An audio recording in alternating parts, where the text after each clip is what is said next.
Mana bu suratga e'tibor bering. Bu suratda Iso Masih va uning onasi Bibi Maryam tasvirlangan. Bu surat Tret Yakov galereyasida saqlanadi. Uning Rossiyada mashhurligi shundaki, bu surat rus xalqini Temur zulmidan qutqargan ekan. Temur To'xtamishni tormoq keltirib, Moskvaning Yeletis degan hududiga qadar borganida, Moskva knyazi ayollar kiyimini kiyib minorasiga yashirinadi. Xalq esa ruhoniylar bilan cherkovga yashirinib, erta-yu kech Xudodan bu baloning kelmasligini so'rashgan.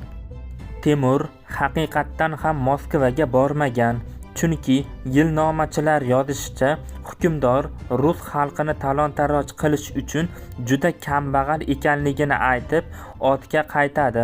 Ba'zi rus tarixchilari esa bunga uning qo'rqoqligiga, Moskva knyazining kuchli bo'lganligiga yoyib, asl haqiqatni tan olishmaydi.